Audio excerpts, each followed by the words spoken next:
बिस्मिल्लाहिर्रहमानिर्रहीम। अस्सलाम वालेकुम। यहाँ मैं चंद सवालात के जवाबात देता हूँ। एक सवाल ये पूछा गया कि हमने प्रॉपर्टी ली और उसकी रजिस्ट्री करवाई, उसमें हदूद अरबा भी लिखा है, लेकिन किसी और शख्स ने हमसे बाद में प्रॉपर्टी खरीदी और वो हमारे कब्जे में मुदाखलत कर रहा है। हमने उसके खिलाफ स्टे लिया लेकिन वो ख़त्म हो गया। उस स्टे के खिलाफ हम दोबारा अपील में गए तो वहां भी हमें रिलीफ नहीं मिला। तो इसमें आप ये बात ज़हन में रखें कि जो को शेयरर है, यानी एक ज़मीन के अंदर आप भी मालिक हैं, दूसरा शख्स भी मालिक है, तो उसके खिलाफ कानून में रेमेडीज बहुत कम है। एक बंदा जिसकी उस प्रॉपर्टी के अंदर कोई मलकियत नहीं है, वो आके आपके कब्जे में मुदाखलत करता है, तो उसके खिलाफ तो आप कई तरह की कार्रवाई कर सकते हैं। लेकिन ऐसे शख्स के खिलाफ जो मालिक है उस अराजी के अंदर, उसके खिलाफ आपके पास चंद ऑप्शंस हैं।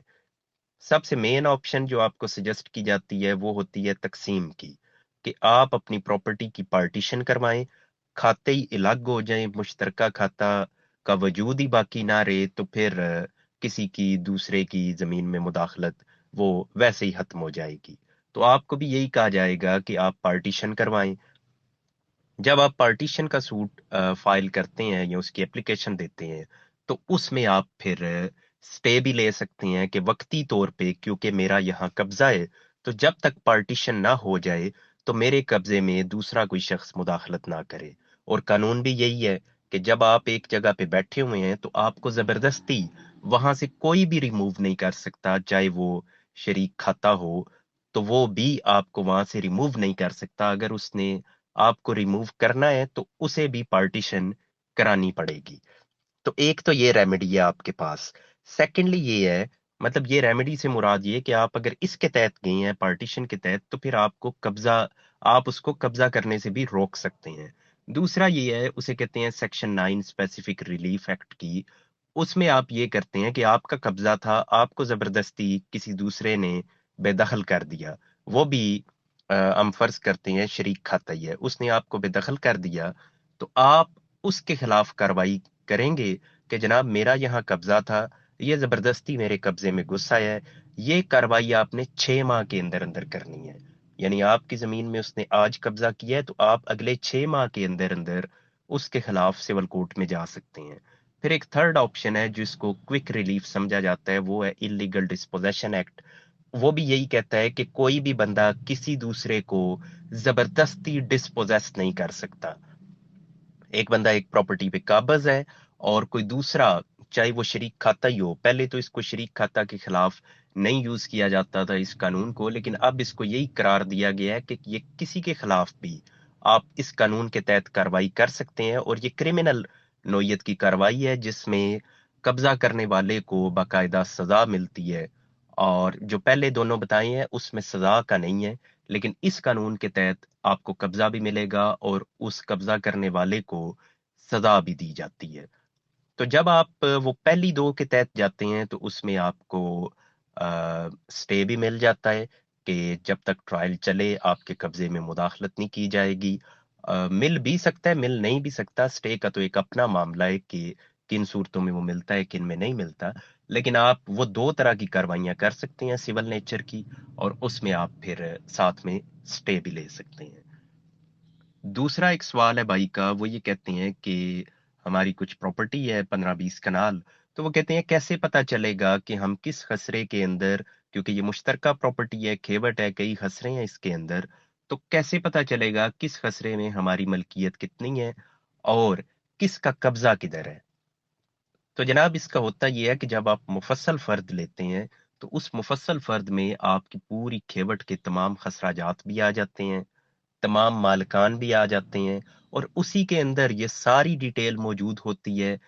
उनमें हिस्से लिखे होते हैं जिनसे आप तयन कर लेते हैं कि एक 10 कनाल का अगर खसरा है तो इसमें अगर कोई 5 कनाल का मालिक है तो वो भी आपको पता चल जाएगा। किसी के नाम अगर 2 कनाल है, किसी के नाम 10 मरले है, तो वो तमाम डिटेल आपको वहां मिल जाएगी।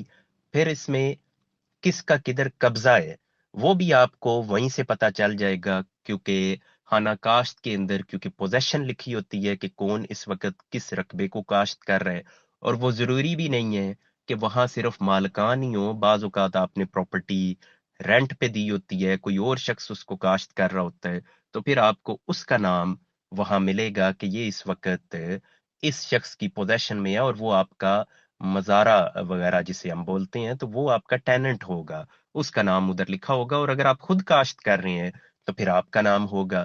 اب آپ کے خود کاشت میں آپ خود بھی کر سکتے ہیں، یا آپ کے دیگر جو شریک کھاتے ہیں ان میں سے بھی کوئی ہو سکتا ہے کسی اس کا نام لکھا ہوا ہو.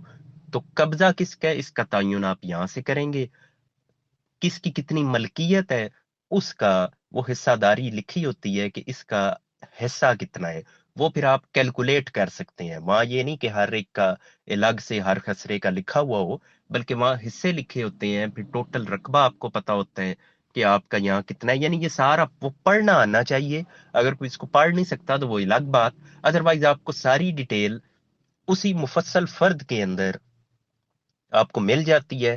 نہ صرف اپنی بلکہ دیگر جتنے بھی شریک کھاتے ہیں سب کی ڈیٹیل آپ کو اس مفصل فرد کے اندر سے مل جاتی ہے. نیکسٹ ایک بھائی پوچھتے ہیں کہ ان کے بھائی کی ڈیتھ ہو گئی ہے اور ان کی ایک بیوہ اور دو بیٹیاں ہیں، ساتھ میں ان کے ایک بہن بھائی ہیں، تو ان کی جو پراپرٹی ہے وہ کس طریقے سے تقسیم ہوگی. تو اس میں سب سے پہلے تو وائف کا حصہ اور بیٹیوں کا حصہ یہ شیئرر ہیں، ان کا حصہ نکالا جائے گا اور وہ ہے 1/8 اور 2/3. 1/8 بیوی کو مل جائے گا، 2/3 ان دونوں بیٹیوں کو مل جائے گا. جو ریمیننگ پراپرٹی ہوگی وہ جائے گی بہن بھائی کی طرف. جو بہن بھائی کی طرف پراپرٹی گئی ہے تو اس میں 2 حصے بھائی کو ملیں گے اور 1 حصہ بہن کو ملے گا. اب اگر اس کو ذرا سمپلیفائی کیا جائے تو آپ اس کو یوں سمجھ لیں کہ 12.5 روپے وہ ملیں گے بیوہ کو، 67 روپے ملیں گے دونوں بیٹیوں کو، 14 روپے ملیں گے بھائی کو، اور 7 روپے ملیں گے بہن کو. یہ روپیوں سے مراد یہ ہے کہ ہم فرض کرتے ہیں کہ ٹوٹل 100 روپے ہے، تو اس 100 روپوں کو آپ اس طریقے سے تقسیم کریں گے: 12.5 بیوہ، 67 روپے بیٹیاں، 14 روپے بھائی، اور 7 روپے بہن کو مل جائیں گے. یہ ترتیب ہوگی. یہ چند سوالات تھے، ان کے میں نے یہاں جواب دیے.